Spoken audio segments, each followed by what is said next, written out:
الحمد لله والصلاة والسلام على سيدنا محمد وعلى آله وأصحابه أجمعين. الحمد لله والصلاة والسلام على سيدنا محمد وعلى آله وأصحابه أجمعين. أما بعد فأعوذ بالله من الشيطان الرجيم. بسم الله الرحمن الرحيم.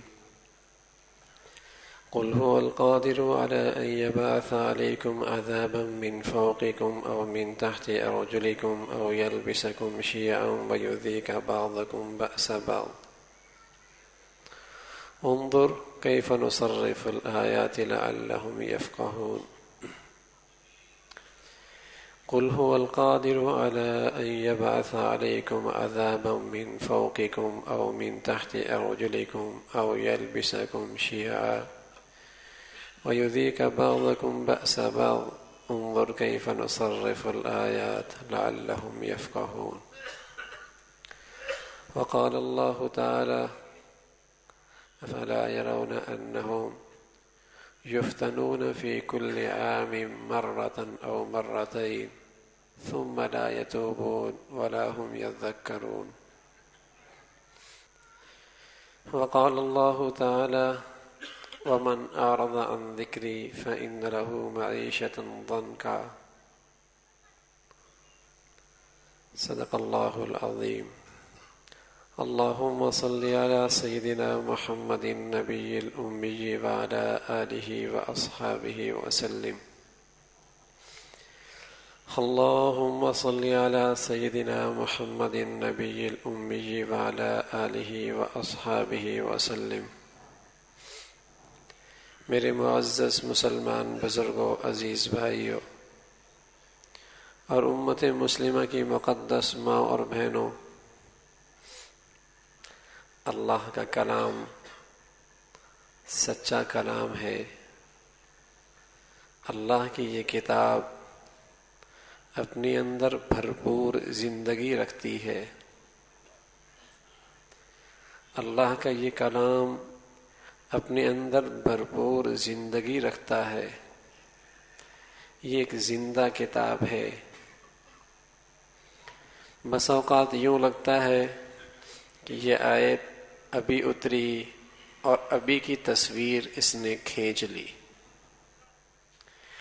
ایسا لگتا ہے دھرتی کے انسانوں کو ابھی کسی نسخے کی ضرورت تھی، اللہ نے وہ نسخہ ابھی بھیجا اور ان کے لیے نسخہ شفا ان کے ہاتھوں میں دے دیا۔ یہ اللہ کا کلام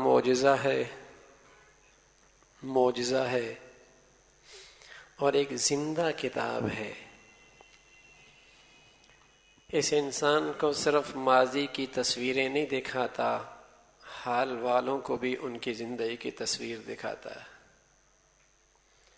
یہ صرف ماضی کی سوسائٹیوں کا رنگ ڈھنگ نہیں دکھاتا، حالات کی پیش نظر ہونے والی سوسائٹیوں کا رنگ ڈھنگ بھی ان کی آنکھوں کے سامنے رکھتا ہے۔ یہ قرآن صرف ماضی کے حالات کا تذکرہ نہیں کرتا، روز کے رات دن پیش آنے والے حالات کے تذکرے بھی اس کی آنکھوں کے سامنے رکھتا ہے۔ اور یہ اللہ کا کلام ہے۔ وَمَنْ أَصْدَقُ مِنَ اللَّهِ حَدِيثًا، اللہ سے بڑا سچا کوئی نہیں ہے۔ وَمَنْ أَصْدَقُ مِنَ اللَّهِ قِيلًا، اللہ سے بڑی کس کی بات سچی ہو سکتی ہے؟ یہ اس اللہ کا کلام ہے۔ کتاب احکمت آیات، اس کے اندر بڑے محکم ضابطے ہیں، بڑے محکم مضبوط ضابطے ہیں اس کے اندر۔ اس میں نہ شک کی گنجائش ہے، نہ ان کے اندر ترمیم ہو سکتی ہے، اور نہ ہی وہ واقعات کے خلاف ہوتے ہیں۔ جس ضابطے کا تذکرہ ہے وہ بالکل ایسے ہی ہے جیسے اللہ نے کلام جیسے کہا۔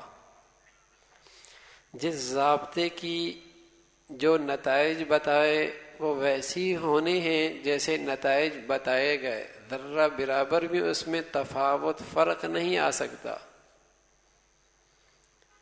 اس لیے کہ جس ذات نے ضابطے بنائے ہیں وہ خود ذات ہی اس کائنات کی اکیلی بادشاہ ہے، اکیلا فرما روا ہے، اکیلا ہی حاکم ہے، اکیلا ہی مدبر ہے، اکیلا ہی بادشاہ ہے، اکیلا ہی قہار اور عزیز ہے، اکیلا ہی جبار اور متکبر ہے، اکیلا ہی خبیر اور بصیر ہے، وہ اکیلا ہی علیم ہے، اکیلا ہی حکیم ہے۔ اللہ الصمد، وہ ساری دنیا سے بے نیاز ہے،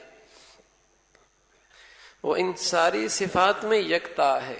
قل هو اللہ احد، وہ یکتا ہے، ایک یوں بھی نہیں کہا قل هو اللہ واحد، جیسے آپ کہہ سکتے ہیں کہ یہ کمرے کے اندر اکیلا ہے، واحد ہے، کیا مطلب؟ اکیلا یعنی اس جیسا ایسا آدمی اور کوئی نہیں، اسے کہتے ہیں واحد، کہ ایسا اور کوئی نہیں۔ لیکن جب کہا احد تو مطلب کیا ہے کہ ایسی ذات بھی کوئی نہیں، ایسی شبیہ بھی کوئی نہیں، ایسی صفات والا بھی کوئی نہیں، ایسی ذات بھی کوئی نہیں، ایسی شبیہ بھی کوئی نہیں، ایسی صفات والا بھی کوئی نہیں، وہ اکیلا ہے، اپنے ذات میں بھی اکیلا اور اپنی صفات میں بھی اکیلا، وہ اکیلا ہی بادشاہ ہے، اس جیسا بادشاہ بھی کوئی نہیں، وہ اکیلا ہی قدیر ہے، اس جیسی قدرت بھی کسی کی نہیں، وہ اکیلا ہی سمیع ہے، اس جیسا سمیع بھی کوئی نہیں، وہ اکیلا ہی بصیر ہے، اس جیسا دیکھنے والا بھی کوئی نہیں، وہ اکیلا ہی علیم ہے، اس جیسا جاننے والا کوئی نہیں، وہ اکیلا خبیر ہے، اس جیسا باخبر کوئی نہیں، وہ اکیلی ذات ہے جو اس کائنات کا اکیلا بادشاہ ہے، لمحے کے لیے بھی اس کائنات کا نظام، اس نظام سے غافل نہیں، لا تأخذہ سنۃ ولا نوم، نہ تو اسے نیند آتی ہے نہ اونگ آتی ہے، وہ اس کائنات کے نظام چلانے میں ہر وقت موجود ہے۔ تو اس ذات کے ضابطے ہیں اس الکلام مجید میں، اور ایسے ضابطے ہیں جو محکم ہیں، حالات کے عین مطابق ہیں، جن نتائج کا تذکرہ ہے وہ 100% یقینی ہیں، 100% یقینی۔ وَمَنْ أَعْرَضَ عَنْ ذِكْرِي فَإِنَّ لَهُ مَعِيشَةً ضَنْكَ، فرمایا جو اس اللہ کے کلام کو نظر انداز کر کے زندگی گزارے گا، خدا فراموشی کی زندگی، آخرت فراموشی کی زندگی گزارے گا، ہم اس کی زندگی کو تلخ کر دیں گے۔ آج دنیا کا ہر خطہ اس آیت کی تصویر بنا ہوا ہے، دنیا کا ہر خطہ اس آیت کی تصویر بنا ہوا ہے، ایسا لگتا ہے اس دھرتی پہ رہنے والا انسان اسی دھرتی پہ رہ کر خدا فراموشی، آخرت فراموشی کی سزا پا رہا۔ وَمَنْ أَعْرَضَ عَنْ ذِكْرِي فَإِنَّ لَهُ مَعِيشَةً ضَنْكَ، جو ہمیں چھوڑ کر زندگی گزارے گا ہم اس کی زندگی تلخ کر دیں گے۔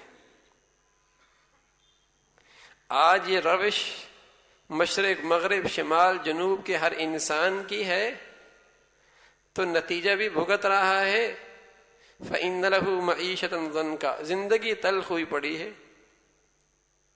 ایسا لگتا ہے آج مجموعی طور پہ آج کا انسان مشرق کا، مغرب کا، شمال کا، جنوب کا، امیر ہے، غریب ہے، جاہل ہے، پڑھا لکھا ہے، مرد ہے، عورت ہے، خدا فراموشی کی سزا اپنی آنکھوں کے سامنے دیکھ رہا اور اپنی زندگی کے اندر اسے یہ سزا، اس سے اس کا واسطہ پڑ رہا۔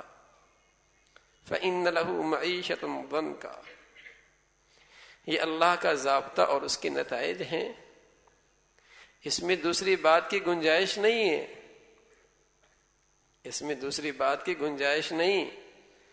اس میں اس کا بھی کوئی گنجائش نہیں کہ اتنا ہوگا تو بچ جائے گا، عہدہ مل جائے گا تو بچ جائے گا، منصب ہو جائے گا تو بچ جائے گا، پاکستان چھوڑ کے کہیں اور چلا جائے گا تو بچ جائے گا، مشرق میں پہنچ جائے گا تو بچ جائے گا، شمال میں چلا جائے گا تو بچ جائے گا، ہاں، کاروبار بڑھ جائے گا تو بچ جائے گا، فیکٹریاں ہو جائیں گی تو بچ جائے گا، امیری غریبی سے امیر بن جائے گا تو بچ جائے گا، دولت چل جائے جھونپڑی میں چلا جائے تو بچ جائے گا، نہ یہ اسباب اللہ نے نہیں بتائے زندگی کی تلخی کے کہ علاقے بدل دو، شہر بدل دو، ملک بدل لو، کرنسی بدل لو، ہاں، وطن بدل لو، رنگ، یہ نہیں بتایا، بلکہ فرمایا وَمَنْ أَعْرَضَ عَنْ ذِكْرِي فَإِنَّ لَهُ مَعِيشَةً ضَنْكَ، جو ہماری یاد سے غافل ہوگا ہمیں بھلا دے گا، جو ہمیں بھلا دے گا، ہمارے دستور کو بھلا دے گا، چاہے وہ امیر ہے، چاہے وہ غریب ہے، چاہے وہ مشرق کا رہنے والا ہے، چاہے وہ مغرب کا رہنے والا ہے، چاہے وہ شمال کا رہنے والا ہے، چاہے جنوب کا رہنے والا ہے، چاہے وہ کالا ہے، چاہے وہ گورا ہے، چاہے وہ جاہل ہے، چاہے وہ پڑھا لکھا ہے، ضابطہ ہمارا یہ ہے جو ہمیں فراموش کر دے گا ہم اس کی زندگی تلخ کر دیں گے۔ وَمَنْ أَعْرَضَ عَنْ ذِكْرِي فَإِنَّ لَهُ مَعِيشَةً ضَنْكَ، ہم اس کی زندگی تلخ کر دیں گے، کوئی ہو۔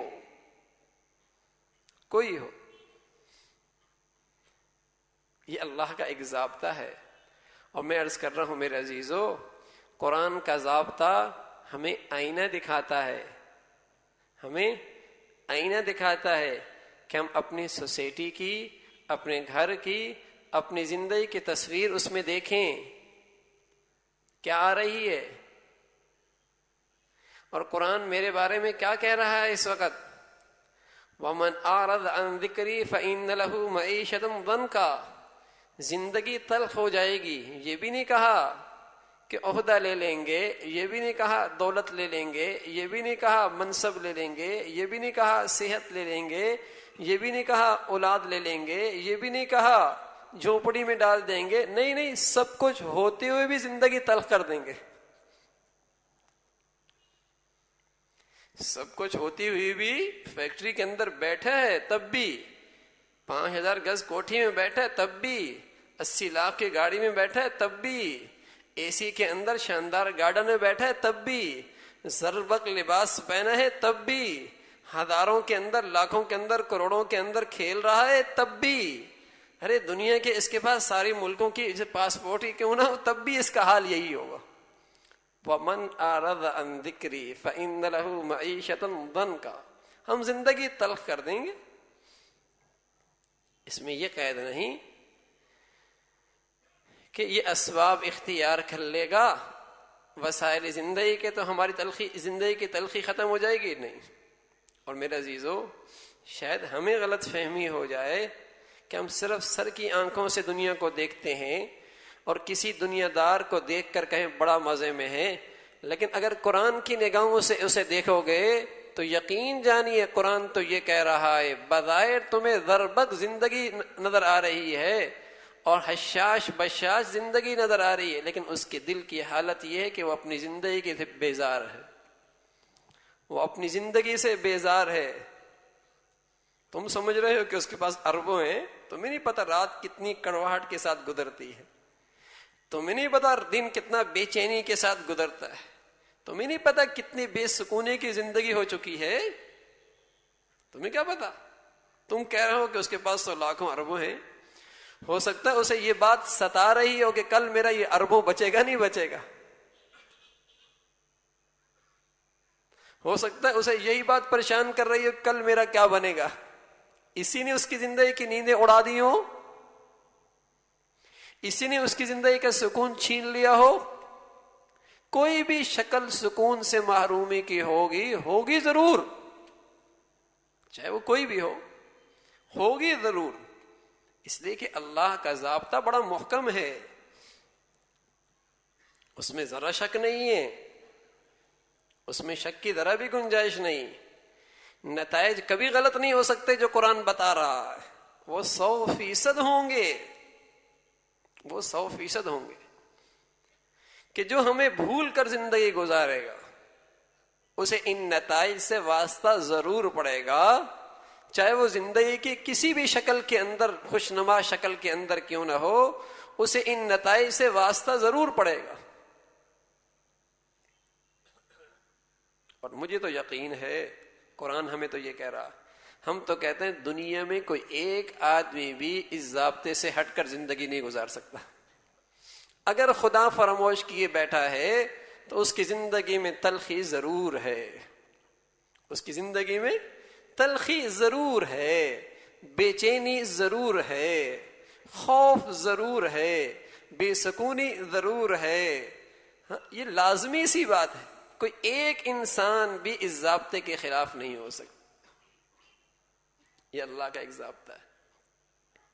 تو میرے عزیزو، اللہ کا کلام ہے اور سچا کلام ہے، سچا کلام ہے کہ جو بھی ہمیں فراموش کر کے زندگی گزارے گا اس کی زندگی ہم ایسی کر دیں گے۔ ایک طرف تو اللہ کا یہ ضابطہ ہے، دوسرا اللہ رب العزت نے فرمایا کہ قُلْ هُوَ الْقَادِرُ عَلَىٰ أَن يَبْعَثَ عَلَيْكُمْ عَذَابًا مِّن فَوْقِكُمْ أَوْ مِن تَحْتِ أَرْجُلِكُمْ أَوْ يَلْبِسَكُمْ شِيَعًا وَيُذِيقَ بَعْضَكُمْ بَأْسَ بَعْضٍ۔ فرما ہم اس پہ قدرت رکھتے ہیں کہ تمہیں آسمان کے اوپر سے کوئی عذاب بھیج دیں، زمین کے اندر سے کوئی عذاب دے دیں، اور عذاب کی ایک تیسری شکل او یلبسکم شیعا ویذیق بعضکم بأس بعض، عذاب کی تیسری شکل یہ ہے کہ تمہارے آپس میں خانہ جنگی شروع ہو جائے، او یلبسکم شیعا ویذیق بعضکم بأس بعض، تمہارے آپس میں خانہ جنگی شروع ہو جائے، او یلبسکم شیعا ویذیق بعضکم بأس بعض۔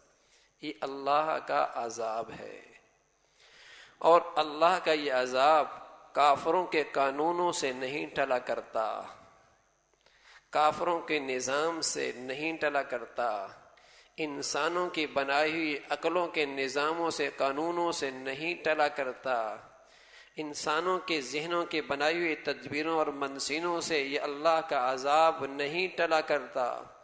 او یلبسکم شیعا ویذیق بعضکم بأس بعض، یہ اللہ کا ایک عذاب ہے۔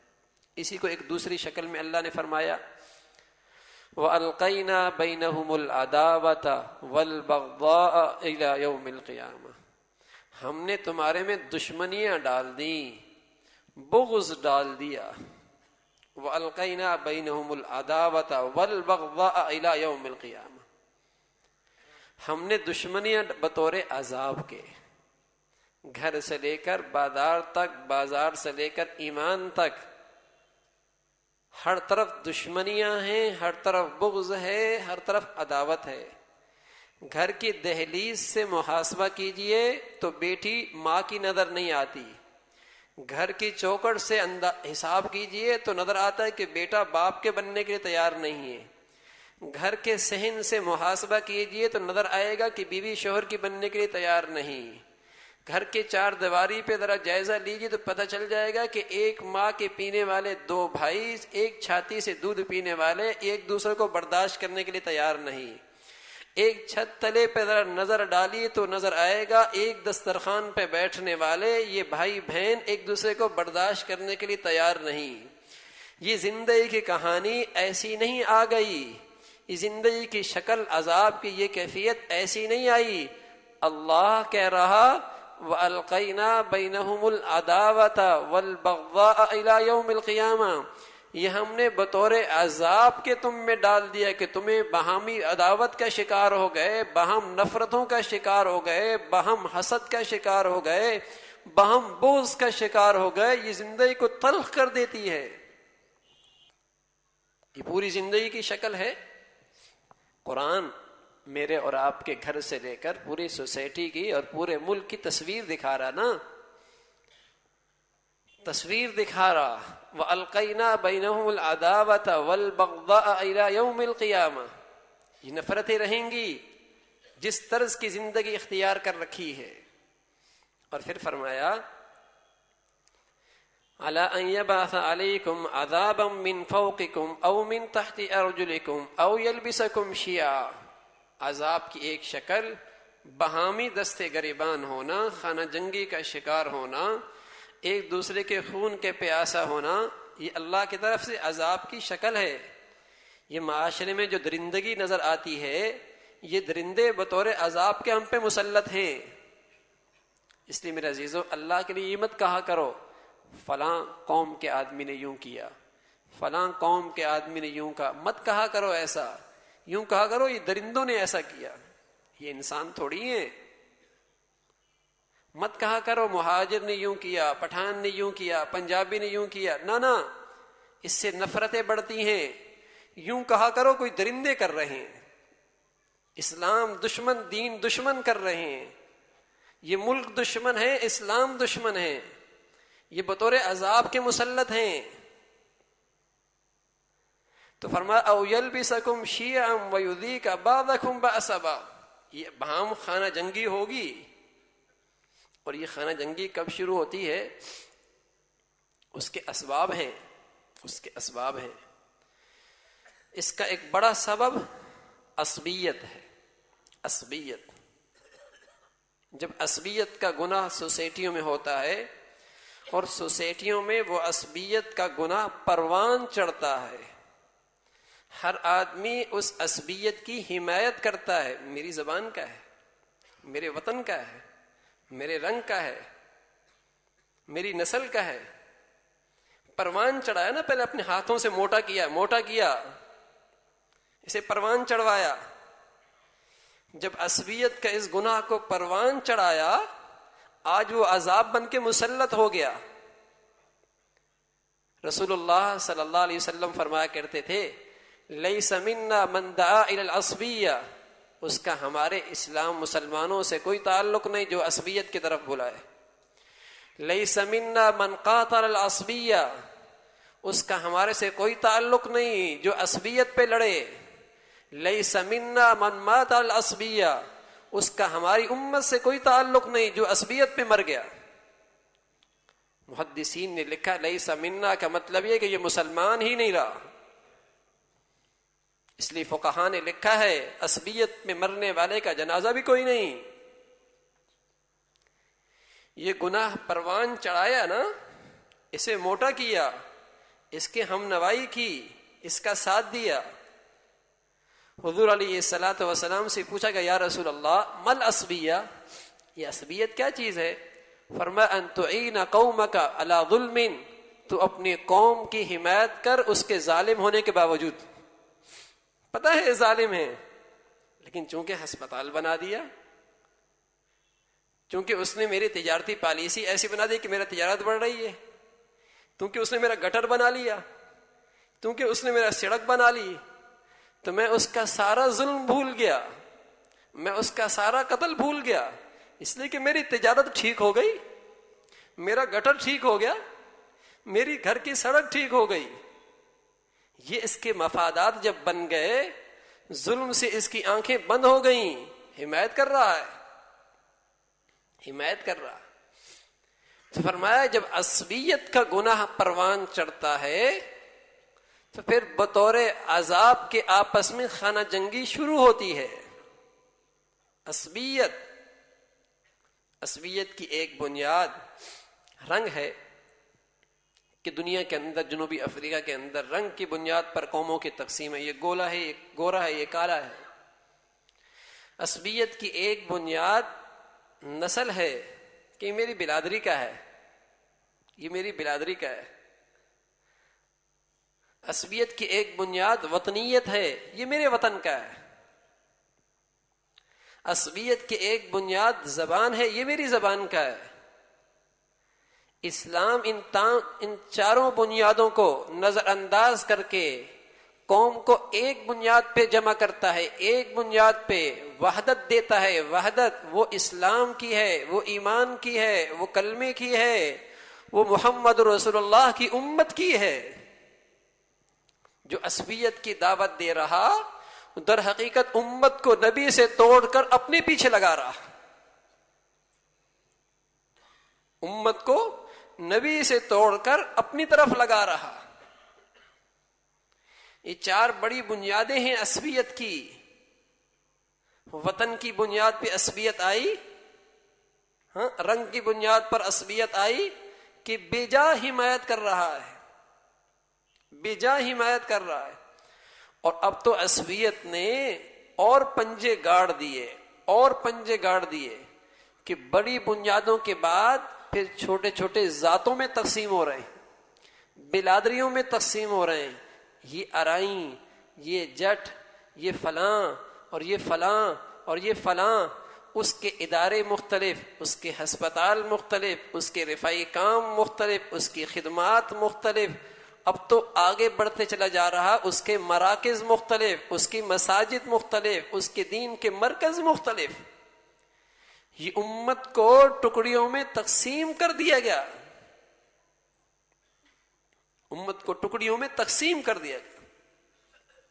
عصبیت اتنی بڑی بلا تھی کہ رسول اللہ صلی اللہ علیہ وسلم نے فرمایا میری امت میں چند چیزیں زمانہ جاہلیت کی پائی جاتی ہیں, ان میں عصبیت کا نعرہ ہے, عصبیت کا نعرہ.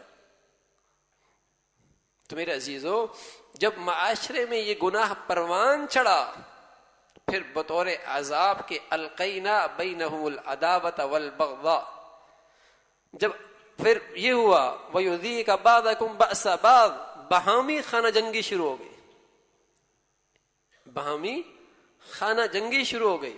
اور پھر اس کے ساتھ ساتھ اگر اس عصبیت کے ساتھ 2 گندگیاں معاشرے کے اندر اور پیدا ہو جائیں تو انسان انسانیت سے سطح سے نکل کر درندہ بنتا ہے. ایک بیماری آ جائے, ایک سبب اختیار کرے تو انسان حیوان بنتا ہے. وہ کیا؟ حرام کھانے لگ جائے. جیسے حرام جانور ہوتا ہے, ادھر بھی منہ مارتا ہے مالک کی کھیتی پر اور ادھر بھی منہ مارتا ہے دوسروں کی کھیتی پر, حیوان. اور اس کے آگے اگر حرام بھی کھا رہا ہو عصبیت کے ساتھ ساتھ, اور اس کے بعد تیسری چیز وہ بدکار بھی ہو, بدکار بھی ہو, زانی بھی ہو, اور زنا کے چوکٹ دروازے کھلی ہوئی ہوں, تو پھر وہ خنزیر درندہ بنتا ہے, اس لیے کہ اس کے اندر حیا نہیں ہوتی.